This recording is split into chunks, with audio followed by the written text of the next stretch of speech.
So guys, आज हम जिस मूवी को देखने वाले हैं उसका नाम है मदर एंड्रॉयड, जिसमें इंसानों के मदद के लिए बनाए गए एंड्रॉयड रोबोट्स इंसानों के ही खिलाफ होकर दुनिया पर कब्जा करने लगते हैं, जो कि उनके लिए इसलिए आसान था क्योंकि एंड्रॉयड हर एक इलेक्ट्रॉनिक डिवाइस को हैक करके उसे इंसानों के खिलाफ ही इस्तेमाल करते हैं। यानी कि ये एक ऐसा जंग था जिसमें हम इंसानों ने एंड्रॉयड के सामने किसी बंदर से कम नहीं होते। हालांकि इस मूवी के शुरुआत में जब ये सब शुरू नहीं हुआ था, तब सभी इन एंड्रॉयड रोबोट्स को सर्वेंट की तरह यूज करते थे, जो कि हर एक घर में मौजूद था। जिसमें इसी बीच एक क्रिसमस की शाम हमारी मेन कैरेक्टर जॉर्जिया थोड़ी टेंशन में दिखती है क्योंकि उसे ये पता चलता है कि वो प्रेग्नेंट है। हालांकि इसको सुनने के बाद उसका बॉयफ्रेंड सैम उससे शादी करने की बात करता है, पर अब जब जॉर्जिया इस खबर से थोड़ी अपसेट थी तो ऐसे में वो कुछ कहे बिना ही अपने दोस्तों के साथ क्रिसमस ईव सेलिब्रेट करने चली जाती है। वैसे तो जॉर्जिया ये बात किसी को नहीं बताती, पर अब जब उसे समझ में नहीं आता कि आगे उसे क्या करना चाहिए, तो ऐसे में वो टेंशन में अपने दोस्त को ये बता देती है, जो कि चल ही रहा था कि तभी जॉर्जिया के दोस्त के फोन से अजीब सा साउंड निकलता है कि वो साउंड सिर्फ उसके फोन से ही नहीं आ रहा था, बल्कि वो बाहर हर एक डिवाइस से आ रहा था। इसलिए ये देखने के लिए कि आखिर क्या हो रहा है, वो दोनों वॉशरूम से बाहर जाते हैं, जहां उस घर का सर्वेंट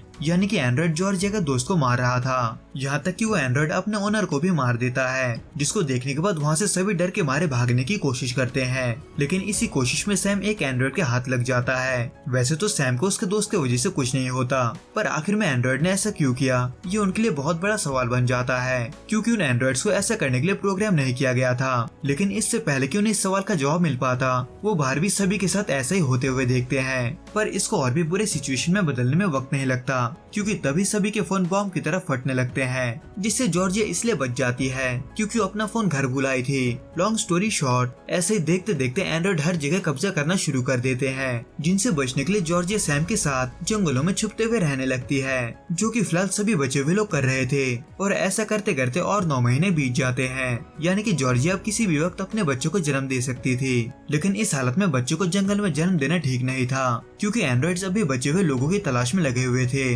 इसलिए सैम और जॉर्जिया बोस्टन की तरफ बढ़ते हैं, क्योंकि उन्होंने किसी से ये सुना था कि वहाँ से लोगों को कोरिया के किसी सेफ जगह पर भेजा जा रहा है। इसलिए वो दोनों जंगल के रास्ते बोस्टन की ओर बढ़ते हैं, जो वैसे तो दूर था, लेकिन उन्हें खुशकिस्मती से रास्ते में एक मिलिट्री कैंप मिल जाता है, जहाँ जॉर्जिया को डॉक्टर से ये पता चलता है कि वो वहीं अपने बच्चे को जन्म दे सकती है, जो कि जॉर्जिया के लिए अच्छा खबर इसलिए था क्योंकि वो इससे पहले सब कुछ खुद ही करने का सोच रही थी, क्योंकि कोई उसके मदद के लिए नहीं था। लेकिन इन सब चीजों से अनजान सैम, जो अभी किसी भी तरह से बोस्टन पहुंचना चाहता था, वो वहाँ के एक सोल्जर से ये जानने की कोशिश करता है कि कोरिया में जाने का जो रूमर फैला हुआ है वो वाकई में सच है या नहीं। हालांकि वो सोल्जर इसका जवाब देने के लिए मान जाता है, लेकिन एक शर्त पे, उसे बदले में उनमें से किसी को फाइट करके हराना होगा, जिसकी वजह से सुबह होते ही उस कैंप का जनरल जॉर्जिया और सैम को उस कैंप से निकाल देता है, क्योंकि सैम ने उसके सोल्जर को बहुत ही बुरे तरीके से पीटा था। जिसको सुनने के बाद जॉर्जिया गुस्से से भर जाती है, क्योंकि पहला तो उसे ज्यादा चलने फिरने से तकलीफ हो रहा था, और दूसरा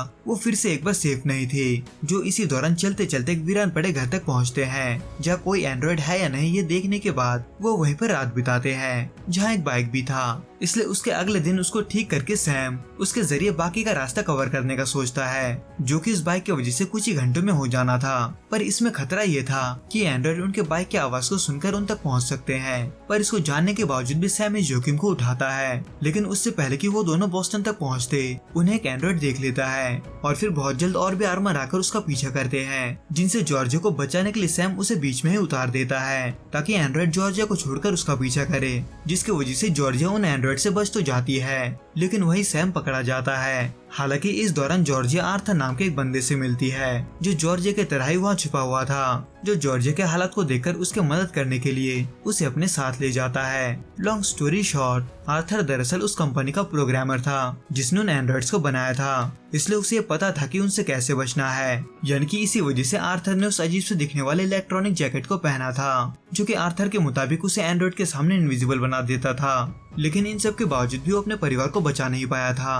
पर अब जब जॉर्जिया भी सैम को बचा सकती थी, तो ऐसे में उसके अगले दिन ही सैम को ढूंढने निकलती है, जिसमें आर्थर उसके मदद करता है। यानी कि वो उसको इलेक्ट्रॉनिक जैकेट पहनने के अलावा उसे उस बिल्डिंग तक भी लेकर जाता है जिसे उन एंड्रॉइड ने अपना बेस बनाया था, जहाँ उस जैकेट की वजह से शॉकिंगली कोई भी एंड्रॉइड जॉर्जिया को नहीं देख पाता। इसलिए इस चीज का फायदा उठाते हुए जॉर्जिया बिना आवाज के धीरे धीरे सैम को ढूंढती है, जिसका टांग बुरे तरीके से टूटा हुआ था। इसलिए जॉर्जिया बड़े ही सावधानी से वहाँ से निकलने की कोशिश करती है, पर वहाँ पर कैद एक और आदमी के चिल्लाने की वजह से वहाँ मौजूद सभी एंड्रॉइड उनके पीछे पड़ जाते हैं। पर एन मौके पर आर्थर बीच में आकर न सिर्फ उन्हें बचाता है बल्कि वो उनमें से कुछ एंड्रॉइड्स को डिस्ट्रॉय भी कर देता है। लेकिन ये प्रॉब्लम यही खत्म नहीं होता, यानी कि बच्चे के पैदा होने का समय हो चुका था। लेकिन कुछ समय बाद जैसे ही जॉर्जिया होश में आती है वो खुद को एक क्लिनिक पर पाती है जहाँ न सिर्फ सैम उसके साथ था बल्कि उसका बच्चा भी सही सलामत डिलीवर हो चुका था। लेकिन तभी वहाँ के सिक्योरिटी ऑफिसर जॉर्जिया से पूछताछ करने आते हैं, ये जानने के लिए कि आखिर वो क्लिनिक तक कैसे पहुँचे।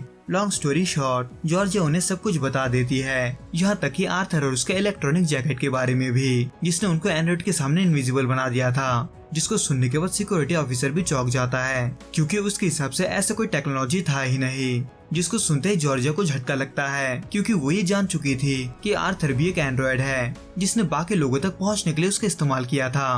पर जब तक जॉर्जिया को ये सब रियलाइज हुआ तब तक बहुत देर हो चुका था क्योंकि आर्थर न सिर्फ लोगों को मारने लगा था बल्कि उसने बाकी के एंड्रॉइड्स को भी बुला लिया था। और तो और आर्थर वहाँ का बिजली भी काट देता है ताकि कोई ईएमपी का इस्तेमाल ना कर पाए। लॉन्ग स्टोरी शॉर्ट, ईएमपी वो डिवाइस था जो इलेक्ट्रोमैग्नेटिक पल्स के जरिए अपने आसपास के ब्लास्ट रेडियस के सभी इलेक्ट्रॉनिक चीजें खराब कर सकता था, यानी कि ईएमपी एंड्रॉइड्स के लिए खतरा था। इसलिए जॉर्जिया बेस पेरीमीटर पे ईएमपी को एक्टिवेट करने जाती है जहां उसका सामना होना था आर्थर से जो अब जॉर्जिया को मार सकता था। पर उल्टा जॉर्जिया है गोलियों से उसका मुंह भर देती है और उसको डिस्ट्रॉय करके ईएमपी एक्टिवेट कर देती है। जिसके बाद वो सैम और अपने बच्चों के साथ बोस्टन के हार्बर पहुंचती है इस उम्मीद में कि वो वहां से किसी सुरक्षित जगह जाएंगे।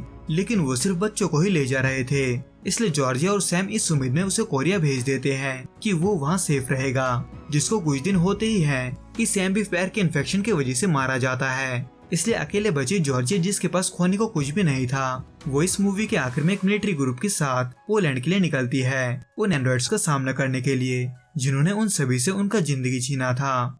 तो दोस्तों इस वीडियो में बस इतना ही। मैं आपसे फिर मिलूंगा कुछ नए और ऐसे अनोखे मूवीज के साथ। अगर आपको ये वीडियो पसंद आए तो प्लीज इस वीडियो को लाइक, शेयर और प्लीज इस चैनल को सब्सक्राइब जरूर करें। Till then goodbye and be safe.